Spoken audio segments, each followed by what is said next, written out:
هو الذي خلق لكم الأرض ذلولا فامشوا في مناكبها وكلوا من رزقه. هو دا لفظ ډیر اهم دی. هغه دی چې جوړ کړ ستاسو د پاره ځمکه تابع. انسان ځمکه استعمالوي، په دې باندې ګرځي را ګرځي، دلته منډې ترړې وهي، دا کني په دې کې خپل کچره اچوي، په دې کې خپل مړی خخوي، دا په هر طریقه باندې استعمالوي، په دې باندې ګاډي چلوي، پلونه جوړوي، په دې کې تخم کری، د دې نه خوراک خوري، د دې نه خزانه روباسي. لیکن کو تاسو کتلی وی نو دا ځمکه متیع ده، دومره لویه ځمکه ده، دا هیڅ هم نه وایي. الله تعالی دا متیع یعنی فرمانبردار جوړه کړې ده، ځکه ګنې دا د 0 میلو په رفتار سره چورلی ګرځي او دا د 65,000 میله په رفتار سره منډه وهي، د انور نه چاپیره ګرځي، د دې سپیډ سره چورلی ګول ګول چورلی او مخکې هم ځي. 2 مومنټس دي د دې، سبحان الله. او دا زموږ لپاره ډېره متیع ده. موږ په یوه داسې زبردسته سورلۍ باندې یو چې هغه داسې د تیز رفتار سره روانه ده. او ګوره انسان په ګاډي کې هم سفر کوي او په جهاز کې هم کوي، لیکن په هر سفر کې هغه ستړی کیږي. لیکن په دې ځمکه مونږ اوسېږو خو ستړي کیږو نه. په دې سورلۍ باندې مونږ ګرځو را ګرځو، ودویو ویښیو، لیکن مونږ ته څه نه محسوسیږي چې دا دومره د تیز سپیډ سره روانه ده او مونږ د دې په شا باندې ښه په آرام سره ټول کارونه کوو. نو الله تعالی دا متیع جوړه کړې ده. ستاسو څه خیال دی چې دا هسې داسې ده؟ مونږ چې د کله راسي پیدا شوي نو مونږ ګورو چې دا ځمکه زمونږ د خپو د لاندې پرته ده، مونږ پرې په زوره زوره ګرځو، ټوپونه وهو، لیکن مونږ ته هیڅ هم نه وایي. او دا دومره په تیزه تیزه روانه ده. نو په دې کې سنس شته، په دې کې دننه لاوا ده، دا چوینه چې د دې لاوا مونږ د ځان سره یوسي. الله تعالی دا داسې متیع جوړه کړې ده، داسې فرمانبرداره ده چې دا مونږ په خپل ځان د پاسه پرېږدي. فمشوا فی مناکبها، د دې په طرفونو باندې ځئ، یعنی الله تعالی دا داسې غوړولي د ستاسو لپاره چې تاسو د دې په طرفونو کې تلی شئ، د دې په اوږو باندې تلی شئ. په دې کې غرونه دي، میدانونه دي او تاسو ښه په آرام سره ګرځئ د بې فکرۍ سره. که چېرې د دې ګریویټي کمېدی یا د الله تعالی د حکمونو مطابق نه تلی نو څه به شوي وو؟ انسان الوزي لا الوزي په دې باندې. او دا چې په کوم سپیډ باندې ګرځي نو انسان خو به بیا بره تلو، لاندې به را پرېوتو، هغه به بیا ریزه ریزه شوی وو. چې کله تاسو په ګراینډر کې سیزونه واچوئ او ګراینډر چلوئ نو د هغه سیزونو بیا څه حالت وي؟ او دا خو ډېره د سپیډ سره چورلی، او چې یو شی په ډېر سپیډ کې وي او تاسو ورته وخیژئ نو بیا څه وي؟ نو الله سبحانه وتعالی دا متیع جوړه کړې ده او دا د ځان نه د فرمانبرداره. هو د منلو شی دی او دا د یقین کولو شی دی او د دې اعتراف پکار دی. الله تعالی داسې غټ کائنات جوړ کړي دي او دومره نعمتونه یې موږ له راکړي دي او موږ له حکم راکړی دی چې شکرګزاري کوئ، لیکن موږ اعتراف نه کوو، موږ منو نه چې دا هر څه الله تعالی کړي دي. لیکن د خلکو نه الله تعالی هیر شي. وکولو من رزقه، او خورئ د دې رزق نه. ستاسو رزق هم د دې نه وځي. ګورئ ستاسو خوراک څښاک اغوستل او څومره هم چې ستاسو ضروریات دي هغه د دې نه پوره کیږي. د بل پلانټ نه موږ څیزونه نه راغواړو. زموږ دوایانې، زموږ پټرول، سرو زر، سپین زر، هیرې، جواهرات، ملغلرې، دا هر څه په دې ځمکه باندې دي. و الیه النشور، او په دې به دوباره راژوندي کیږو. هغه په دې ځمکه تاسو آباد کړی چې تاسو په دې باندې ګرځئ را ګرځئ، د دې نه خپل رزق حاصل کړئ. او دلته په رزق حاصلولو کې هیڅ حرج نشته دی. الله تعالی خو د دې لپاره دا ځمکه جوړه کړې ده چې د دې نه تاسو خپل رزق اخیستی شئ، د دې نه خوړی او څکې شئ. لیکن دا خبره مه هېروئ چې تاسو به هم هغه الله طرف ته دوباره ژوندي کیږئ او هغه طرف ته به واپس ځئ چې تاسو دلته آباد کړی یئ. نو د دې ځای ټولې فایدې حاصلوئ، لیکن دا خبره یاد ساتئ چې هغه طرف ته به واپس کیږئ او هغه به تاسو خوار وکړي. أأمنتم من في السماء أن يخسف بكم الأرض. نو آیا تاسو به ویری شوي؟ نو ای خلک تاسو ویریږئ نه د سونه داغونه چې په اسمان کې دی چې هغه تاسو په دې ځمکه کې ښکته نه نباسي. اسمان والا څوک؟ من فی السماء، داغونه چې په اسمان کې دی. د دې ځای نه پته لګي چې الله تعالی په عرش باندې مستوي دی. څوک چې وایي چې الله تعالی هر ځای موجود دی نو د خپل ذات په لحاظ سره نه دی. دا خبره یاد ساتئ. هغه د خپل صفاتو په وجه هر ځای کې موجود دی، لیکن داسې نه ده چې نعوذ بالله الله تعالی په دې کمره کې هم دی، بهر هم دی. الله تعالی تاسو ته څه ښکاري؟ ما فی السماء، هغه چې په اسمانونو کې دی. او په ډیرو ځایونو کې په قرآن پاک کې راغلی دی چې الله تعالی په عرش باندې متمکن دی او د هغې څه کیفیت دی، نو په هغې باندې موږ نه پوهیږو او نه موږ ته ویلی شوي دي چې دا علم حاصل کړئ. نه، ما فی السماء، هغه چې په اسمان کې دی. او موږ همیشه خپل لاس بر اوچتوو چې کله موږ دعا غواړو، چې کله موږ پریشانه یو نو بره ګورو. ګورئ دا څیزونه څنګه په انسان کې پروګرام شوي دي. هغه ته که څوک هم نه وایي خو بیا هم هغه دغه شان دی. او د الله تعالی نه چې څوک هم دعا غواړي نو په دې طریقه باندې غواړي. نو آیا تاسو بالکل بې ویرې شوئ چېرته داسې ونه شي چې الله تعالی مو په ځمکه کې دننه بوځي؟ الله تعالی دې معاف کړي. بعضې وخت د یو سیکنډ د زلزلې سره داسې وشي او د هغې سره د بنده نه ساه لاړ شي، بنده به د حواسه شي، کل زلزله لاړه هم شي، لیکن بنده ټرامټایز شي. او که هغه تاسو دننه نه باسي په ځمکه کې چې تاسو په دې ځمکه کې د هغو نعمتونه استعمالوئ، ګرځئ راګرځئ، تاسو له کور درکړو او تاسو له صحیح آب و هوا درکړه، ستاسو رزق په دې ځمکه کې کېښودو، ستاسو د ضرورت هر شی په دې کې کېښودو، په دې کې د ورځې او شپې نظام جوړ کړو او ښه بیلنس ده دا ځمکه، خو بیا هم تاسو نه پوهیږئ. که چېرې هغه تاسو په دې کې نه باسي نو څه به کوئ؟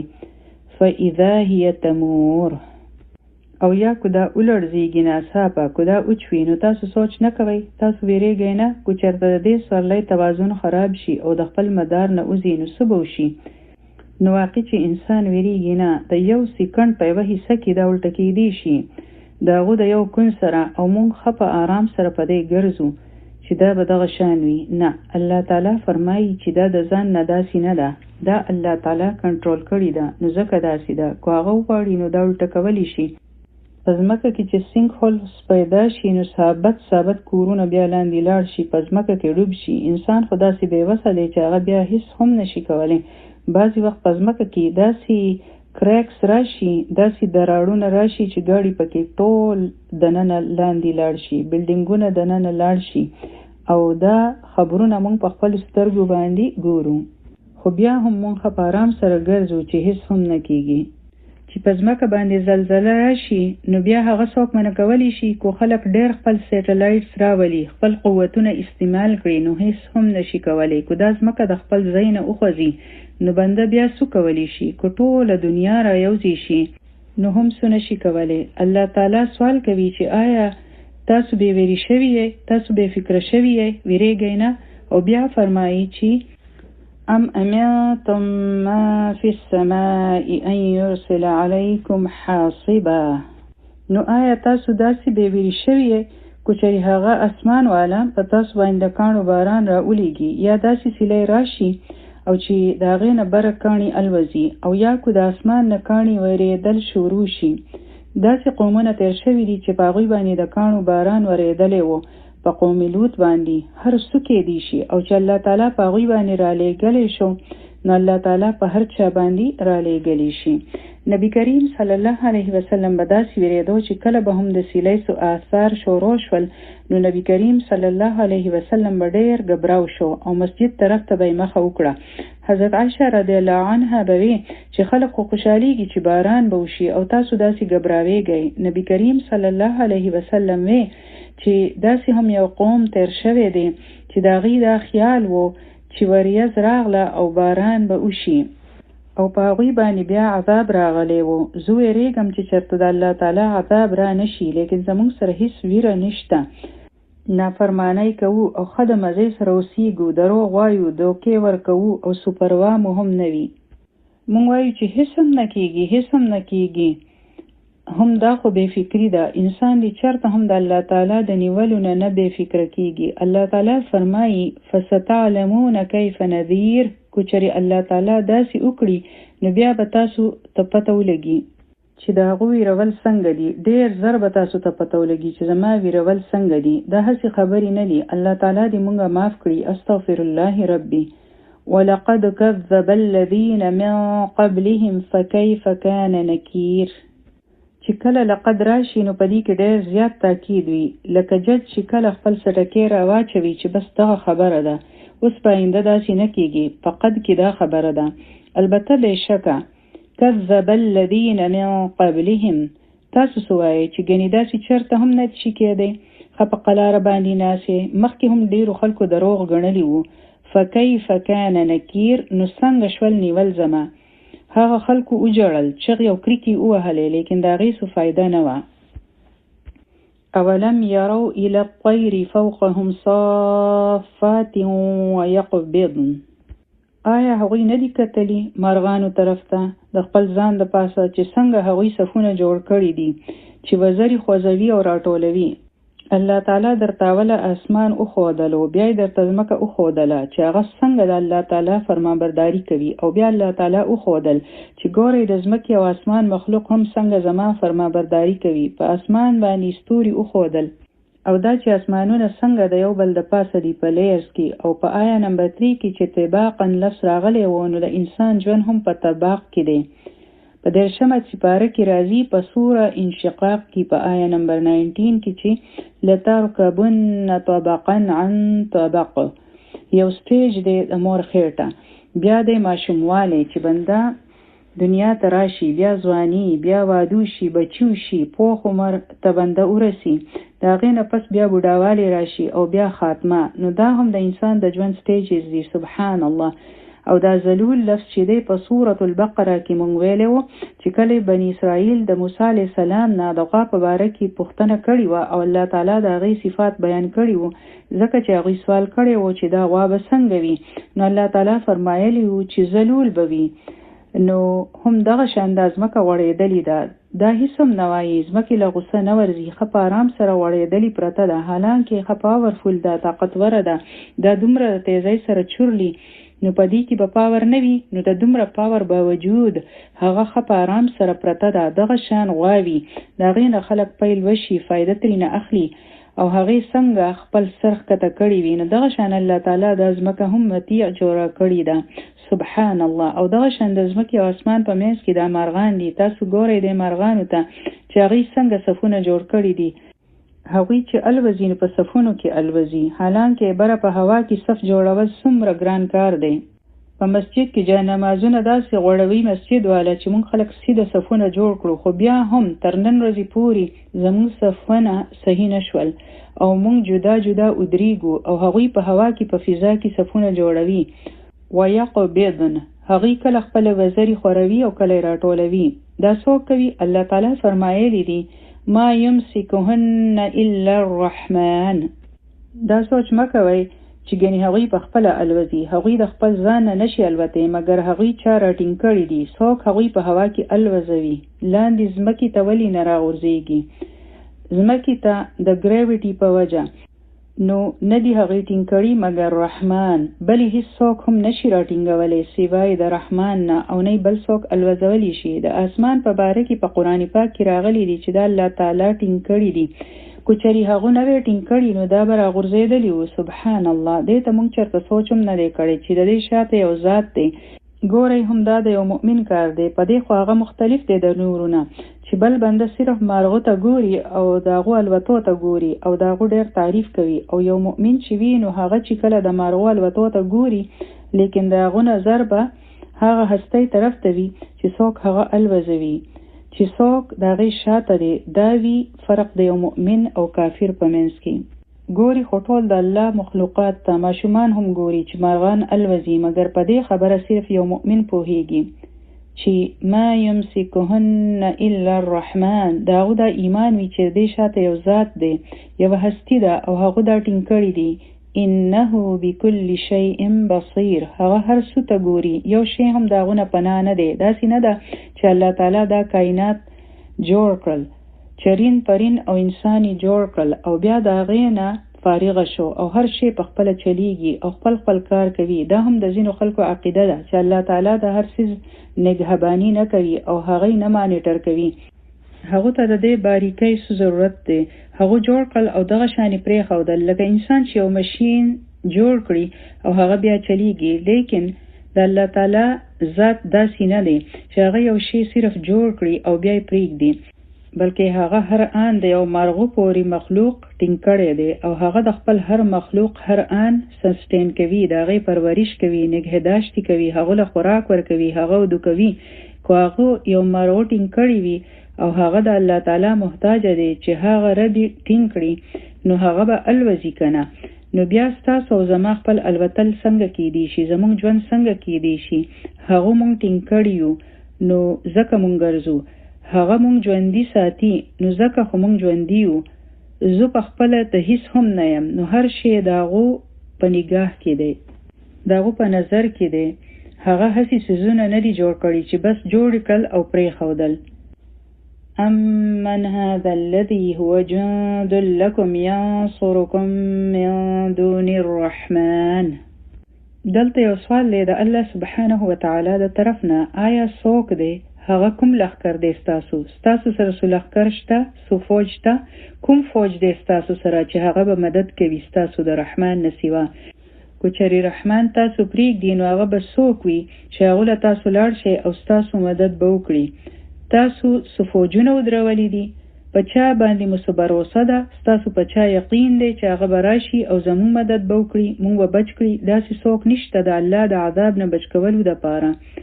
یا د الله په مخ کې د هغو په مقابله کې څوک دی چې ستاسو د مرستې دپاره به ودرېږي؟ انسان چې الله نه مني، نو په چا خو به یقین وي که نه؟ څوک خو به وي چې بنده ووایي چې هم دی به زما مدد له راځي. نو د چا په مدد ستاسو دومره یقین دی چې دا نافرمانی کوئ؟ او دا سوال زمونږ د ټولو نه دی. څوک به وي داسې چې هغه به راشي زمونږ مدد لا د بچ کولو دپاره؟ څه فوج مو تیار کړی دی؟ دا دومره د لاپرواهۍ سره چې اوسېږئ، نو کوم لښکر دی ستاسو سره؟ او دلته من دون الله نه دی راغلی، بلکې من دون الرحمن راغلی دی.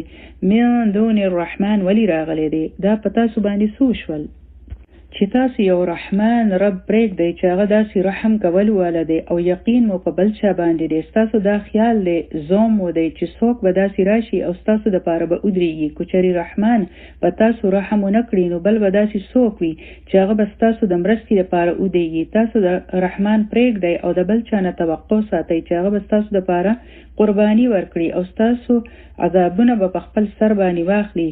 چې رحمان رحم ونه کړي، نو بل څوک نشي راتلی. نو دلته دعوت ورکړی شوی دی چې تاسو رحمان طرف ته راشئ، هغه خو رحمان دی، هغه ولې ناراضه کوئ؟ ان الکافرون الا فی غرور. مګر کافران چې وي، نو هغوی په دوکه کې وي. د هغوی دوکه څه ده چې هیڅ نشته، دا ټولې هسې خبرې دي. دا هغه ایلوژن دی چې انسان سوچ کوي چې زه په امن کې یم، هیڅ هم نه کېږي، زما ډېر غټ سپورټ دی، ډېر فینز مې دي، زما ډېر فالوورز دي، زما خبره اورېدلې کېږي، زما ډېر لوی نوم دی، شهرت مې دی. نو تاسو په دوکه کې یې. که د بنده سره ډېر خلک هم شي، خو هغوی د الله په مخ کې بېوسه دي، د الله تعالی د عذابونو نه نشي بچ کولی خپل ځان. نو ځکه الله تعالی تپوس کوي چې دا تاسو په کومو خیالاتو کې یې، په کومه خبره تاسو داسې غاوره یې، کوم لښکر به تاسو بچ کړي او د الله تعالی مقابله به وکړي؟ نو آیا چا څه ضمانت درکړی دی تاسو له؟ د چا نه امید ساتئ تاسو؟ امن هذا الذي يرزقكم ان امسك رزقه. یا څوک دی هغه چې هغه به رزق درکړي تاسو له؟ که چېرې هغه منع کړي ستاسو رزق، نو څوک دی چې هغه به رزق درکړي تاسو له؟ او رزق یو داسې شی دی، زمونږ دا خیال وي چې رزق صرف د خوړلو څکلو څیز ته وایي یا پیسې ته وایي. رزق هر هغه شی دی چې هغه د انسان د قایم ساتلو دپاره هغو له ورکړی شوی دی. هر نعمت چې الله تعالی عطا کړی وي، که هغه صحت وي، که اولاد وي، که هغه د زړه سکون وي، که هغه رښتې وي، دا ټول رزق دی. که هغه د چا دعاګانې وي، که هغه علم وي یا د چا کیر وي، نو الله تعالی فرمایي چې که چېرې الله تعالی دا رزق منع کړي، صرف د خوراک څښاک سوچ مه کوئ. زه خوراک څښاک پکې هم دی، ستاسو پیسه پکې هم راغله، روزي روټي.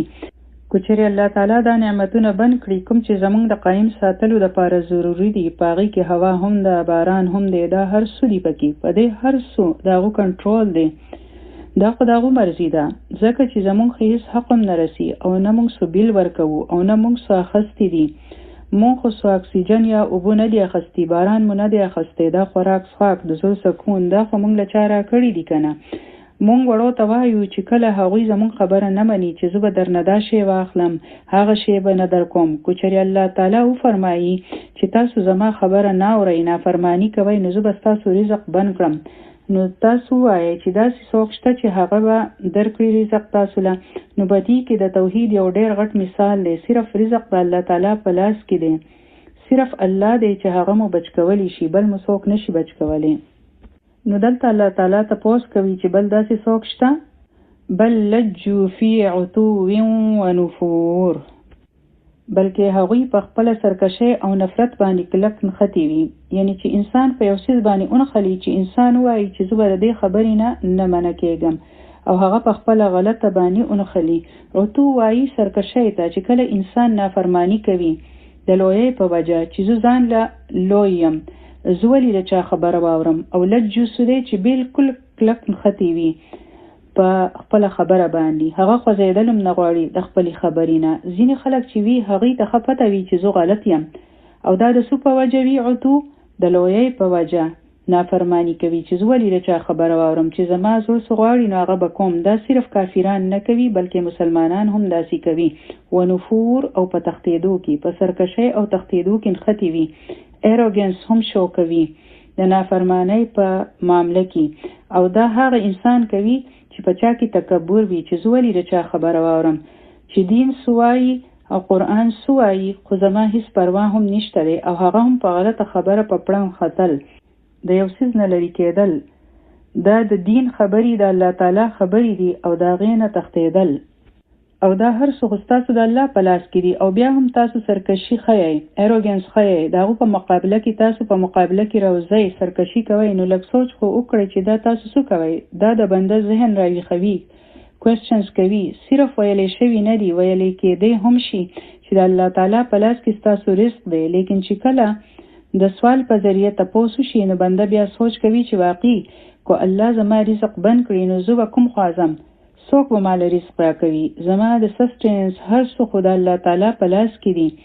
نو الله تعالی سوال کوي او موږ په سوچ کولو باندې مجبوروي چې تاسو د کوم ځای نه به راوړئ.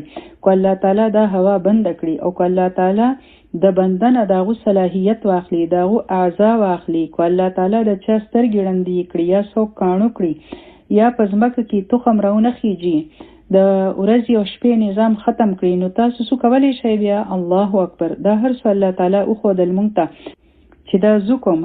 هغه ځمکه خوره کړې ده، اسمان یې داسې جوړ کړی دی، هغه د مارغانو نګراني کوي، هغه ستاسو رزق په ځمکه کې ښودی دی، د هر څیز د اطاعت خبره یې وښودله. لیکن تاسو څه کوئ؟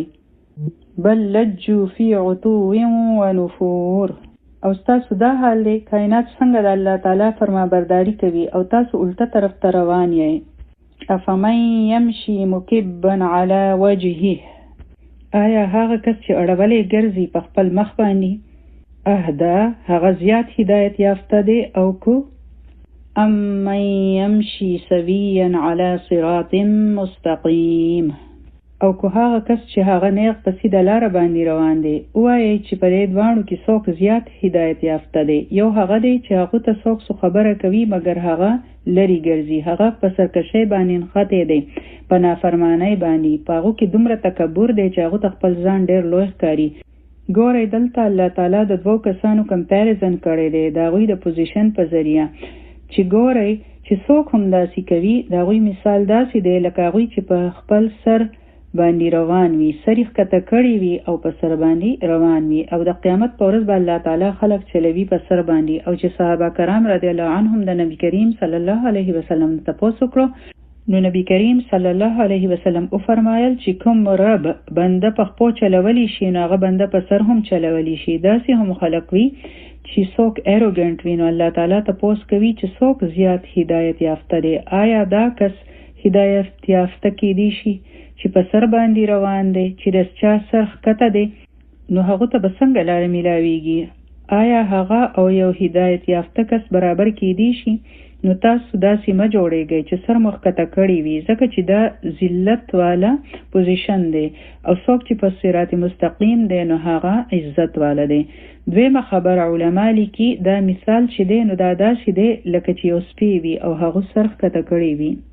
او هغه ځمکه بویوي او روان وي. هغه ولی روان وي؟ هغه په یو سیز پسې روان وي او هغه شی بویوي او هغه سیز ته ورسی. اوس هغه شی څنګه وي؟ هغه سمردار زناور وي لکه موس وغیره. یعنی هغه د خواهشاتو بنده دی، سریخ کته کړی دی او په خپل خواهشاتو پسې روان دی. چې کوم طرف ته خواهش بوزي نو دی هغه طرف ته ځي. هغه دې ته نه ګوري چې مخکې سودي کنده ده او که نور سودي، بالکل د هغه سپي په شان وي او په خپلو خواهشاتو ورپسې وي. نو هغه ته به څه هدایت میلاو شي؟ هدایت صرف هغه کس ته میلاویدی شي چې څوک سیده لارې ته ګوري او خپل عقل استعمالوي او هغه میک شور کوي چې زه په صراط مستقیم باندې یم. الله تعالی فرمایي چې هغه هدایت یافته دی او کودی دی.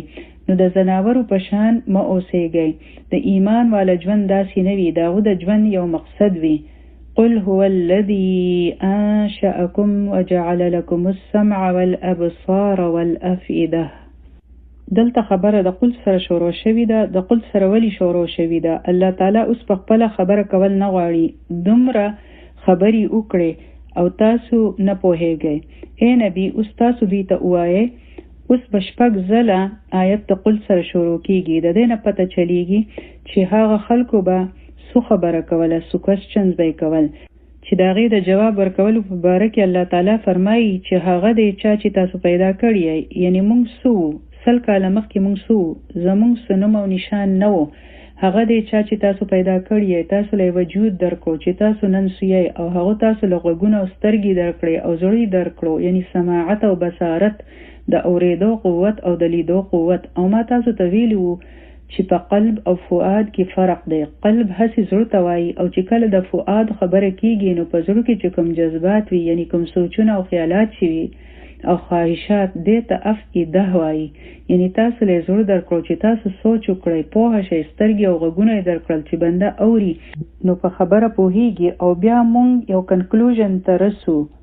دا نعمتونه دي د الله تعالی. الله تعالی ورکړي دي. نو د سکار د پاره ورکړي دي، سترګې او غوږونه یې غواله هم ورکړي دي، پیشوله هم ورکړي دي او لږ ډېر عقل د هغې سره هم دی. لیکن تاسو له چې کوم درکړي دي نو دا د هغې برابر نه دي، ځکه چې په تاسو باندې ډېره لویه ذمهداري ده. تاسو له دومره ډېر عقل درکړی دی او په دې وجه تاسو اشرف المخلوقات یې. ټول مخلوقات ستاسو نه ښکته دي. تاسو په هایست لیول باندې یې. د دې څیزونو په وجه تاسو د خپل عقل په وجه هغه اواز پروسس کولی شئ چې دا بنده څه وایي، او ستاسو سترګې چې یو شی وویني نو تاسو په هغې پوهیږئ، ستاسو ذهن یې پروسس کوي. لیکن قلیلا ما تشکرون. لیکن ډېر کم تاسو شکر ادا کوئ. په بندیانو کې ډېر کم دي چې شکر ادا کوي. او دویمه معنی ده کوانټیټي. میډیکل ساینس والا پوهېدی شي چې د سترګو شاته څومره پروسس دی، هغه چلیږي. نو ځکه موږ لیدی شو چې څنګه یو ایمیج جوړیږي او څنګه هغه پروسس کیږي. دغه شان په غوږونو کې دننه ریسپټرز لګېدلي دي چې د هغې سره آواز ځي دننه او ذهن ته رسي. دا پوره یو نظام دی چې د دې څیزونو په باره کې سټډي وشي نو بندیان حیران شي. د یو ړوند سره هم سترګې وي خو په هغې کې بصارت نه وي، د پروسسینګ پاور نه وي. دغه شان یو سړی کوڼ وي، د هغوی په غوږونو کې آواز ځي لیکن دننه سیسټم نه وي. او الله تعالی څنګه دا انتظام جوړ کړی دی چې بنده ډېر زر په دوه اوازونو کې فرق کولی شي چې آواز په زوره دی او که رو دی. هغه پوهیږي چې آواز نږدې دی او که لرې دی. په آواز کې پته لګي چې بنده خوشحاله دی او که خفه دی. سترګې د یو سیز سایز هم لیدی شي او هغه په څومره ډسټنس باندې دی هغه هم لیدی شي. نو د لیدو دپاره څومره سیزونه دي.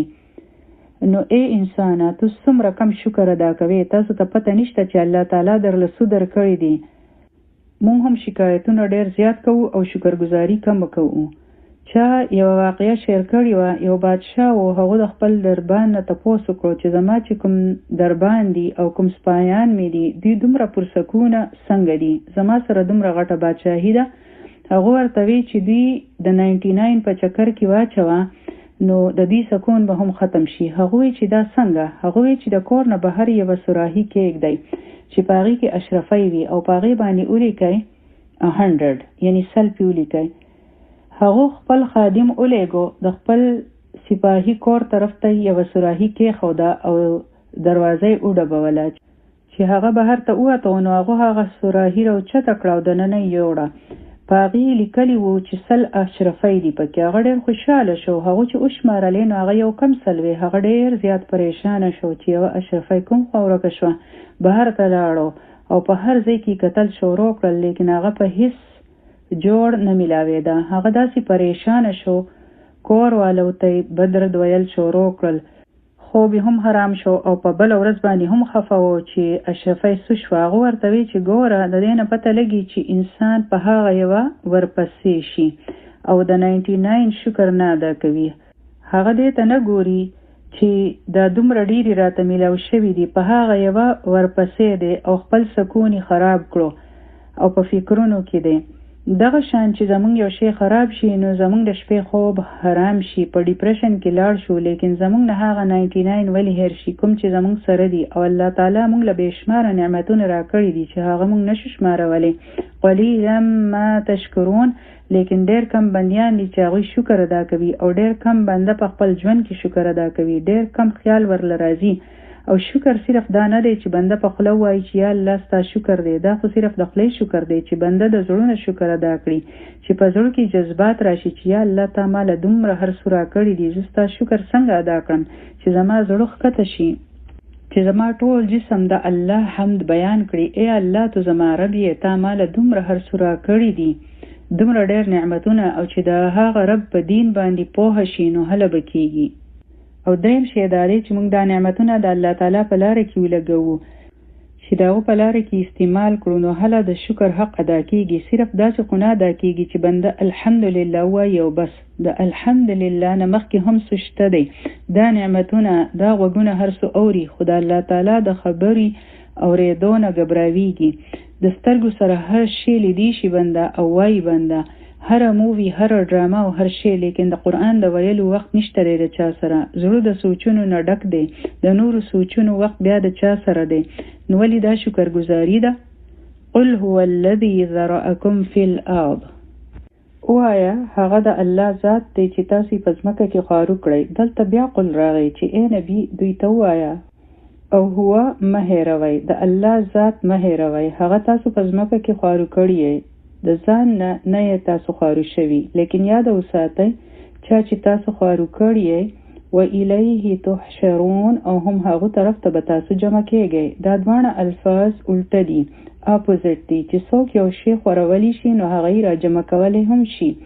ویقولون متى هذا الوعد ان کنتم صادقین، هغوی وایي چې دا وعده به کله راځي، کومه وعده؟ قیامت به کله راځي؟ که چېرې تاسو رښتیني یې، که چېرې تاسو رښتیني یې او هر وخت وایئ چې قیامت به راځي، قیامت به راځي، نو دا به بیا کله راځي؟ کافرانو به دا سوال بار بار کوو په شریکه باندې.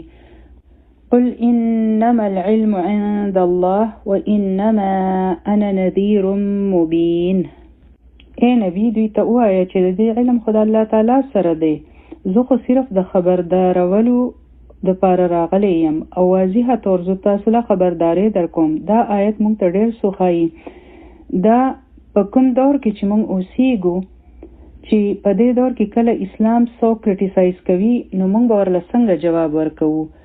هغوی خو د دې دپاره سوالونه نه کوي چې خپل تیاری وکړو د قیامت د ورځې دپاره، بلکې د خندا او مذاق دپاره به یې دا نمونه سوالونه کول چې ښه دا لږ ووایئ چې د هغې وخت څه دی، ته خو ډېر رښتینی یې، نو لږ د دې د وخت په باره کې راته ووایه چې دا به کله راځي. نو موږ ته د دې جواب ښودلی شوی دی چې کله کافران د خندا او پیشاړو دپاره دا قسمه سوالونه کوي نو موږ به هغې له څنګه جواب ورکوو.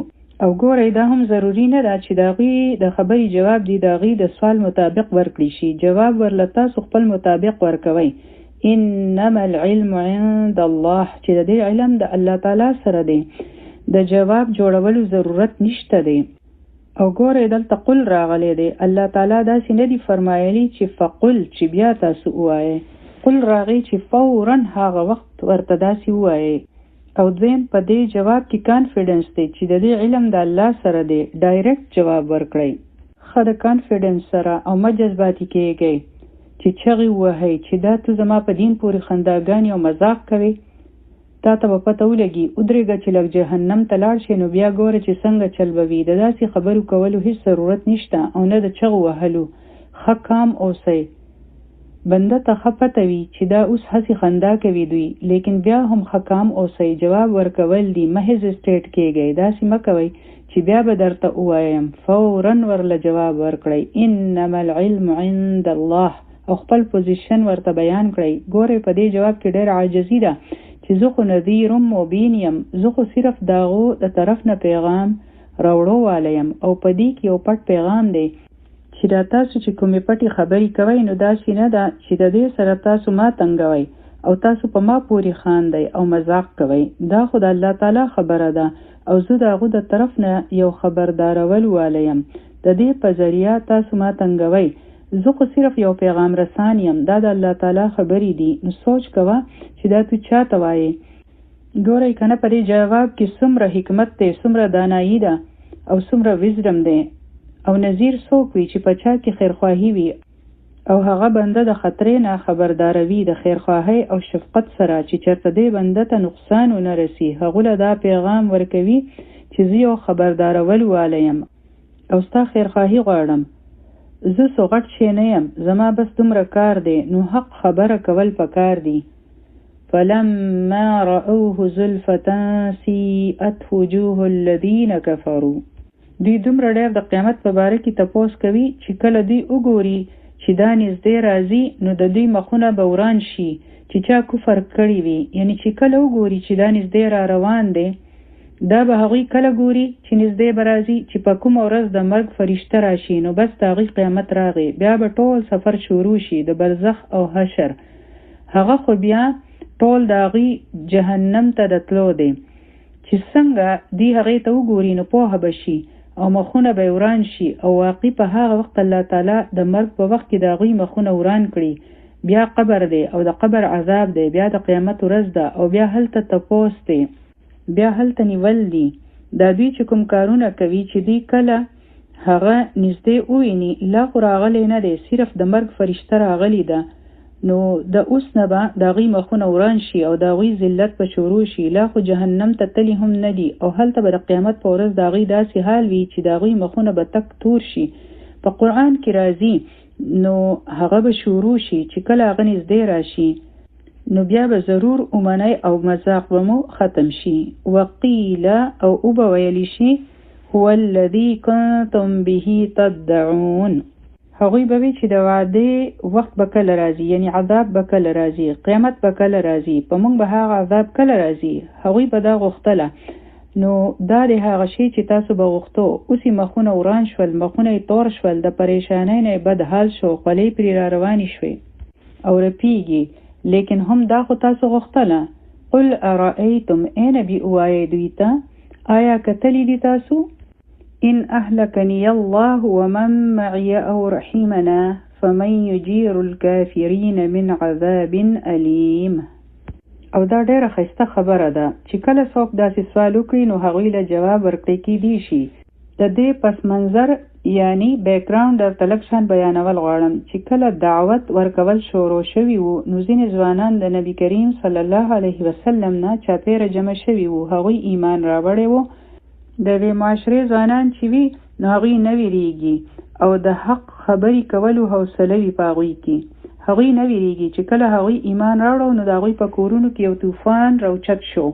کور والو به خیرې کولې چې دوی زموږ بچي خراب کړل. چې کله هغوی داسې خیرې او بد رد ویل شروع کړل او نبی کریم صلی الله علیه وسلم قصوروار ګڼو چې دې په څه طریقه باندې هلاک شوې، دوی زموږ په کورونو کې فساد شروع کړو. نو الله تعالی وفرمایل چې نه، دوی ته ووایه چې الله تعالی ما هلاک کړي او زما ملګري هم هلاک کړي او که هغه په موږ باندې رحم وکړي موږ پرېږده یو طرف ته. لیکن دا وایه چې تاسو به څوک بچ کوي، کافران به د دردناک عذاب نه څوک بچ کوي.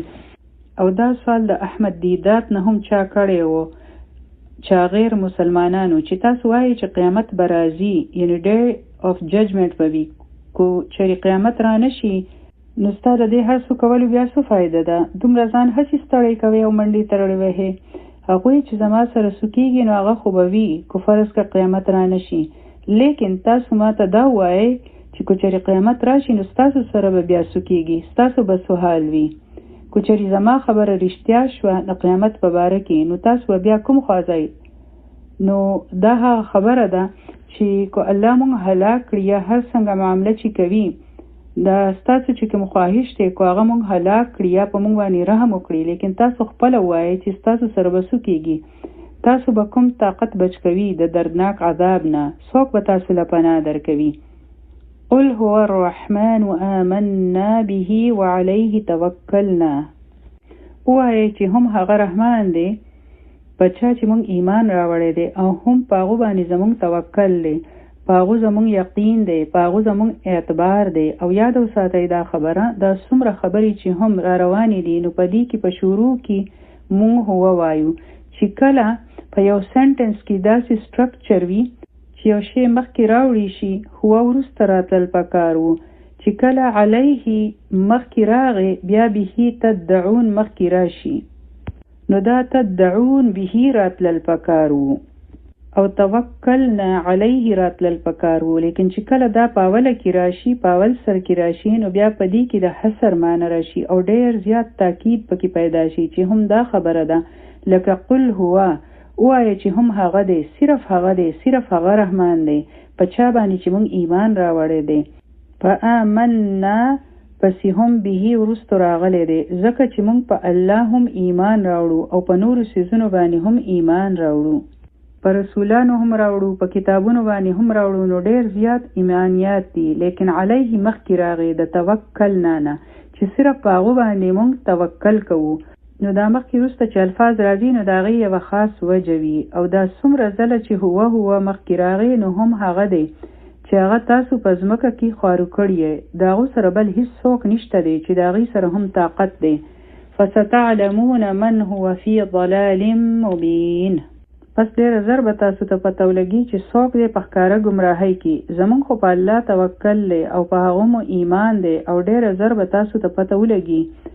او زر څنګه وي چې څنګه دلته سترګې بندې شي بیا به انسان ته پته ولګي چې د هغه څه انجام دی، چې څوک په صحیح لاره دی او څوک په ګمراهۍ کې دی. دلته تاسو داسې خبرې کوئ او بحثونه کوئ چې تاسو ګمراه یې، نو ډېر زر به تاسو ته پته ولګي چې څوک بې لارې دی او ګمراه دی د سیده لارې نه.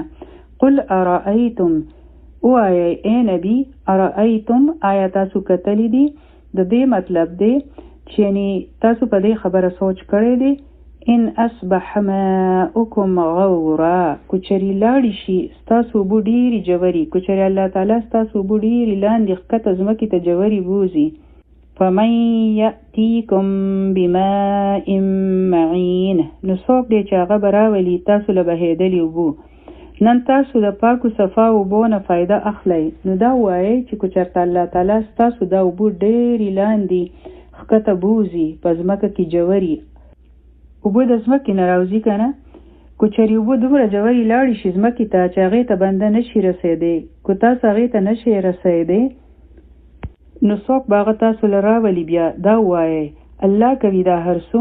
نو انسان دی لږ سوچ وکړي، موږ ته خو صرف د نلکو پته ده، د کویانو پته راته نشته دی. که د نلکې نه اوبه راتلل بند شي او یا د اوبو شورټیج شي، کمې راشي، په ډېرو ځایونو کې ډېره غټه مسله وي، لکه په کراچۍ وغیره کې د اوبو ډېره غټه مسله وي، هغوی ټینکرز لګوي. او که چېرې هغه هم نه وي، د انسان د ژوند بقا خو په اوبو باندې ده، که هغه وینځل او لامبل وي، که طهارت وي وي او که صفایانې کول وي، څومره هم چې کارونه دي د څکلو او پخولو نه علاوه د څومره کارونو دپاره اوبه استعمالیږي، نو د اوبو په دنیا کې ډېر کمی دی. په ډېرو ملکونو کې، په ډېرو ځایونو کې د هغې حالات لږ ووایئ چې هلته د خلکو څنګه مسلې دي. د یو څاڅکي دپاره هغوی بالټي ګرځوي او هلته کې اوږدو لاینز لګېدلې وي، لږې لږې اوبه ترېنه راوځي او هغوی ترې صرف یو بالټۍ وړي شي، بس د هغې سره هغوی ګزاره کوي. الله تعالی دلته تپوس کوي چې هغه تاسو له داسې یو غټ نعمت په لوی مقدار کې درکړی دی، چېرته تاسو د دې په باره کې سوچ کړی دی که چېرې د اوبو نعمت الله سبحانه وتعالی ستاسو نه واخلي نو تاسو به څه کوئ؟ بیا د دې جواب انسان له ورکول پکار دی، او د دې جواب دی الله رب العالمین. څوک به درکړي تاسو له اوبو؟ نو الله دی او هغه رب العالمین دی، هغه مونږ له اوبو راکولی شي. الله تعالی تپوس کوي چې هغه څوک تاسو له درکولی شي، نو هغه الله تعالی چې هغه درکولی شي. ای الله مونږ منو دا خبره، نو دا د سورة الملک ډیر پاورفل سورت دی د ډیرو زیاتو میسیجز سره. د وخت کمی په وجه ډیر سو پاتې شي. الله تعالی دې په دې سورت باندې په صحیح طریقې سره د پوهېدو توفیق راکړي مونږ له، او الله تعالی دې مونږ له توفیق راکړي چې دا مونږ خپل ملګری جوړ کړو په دې دنیا کې، چې دا زمونږ ملګری جوړ شي. سبحانك اللهم وبحمدك نشهد ان لا اله الا انت نستغفرك ونتوب إليك.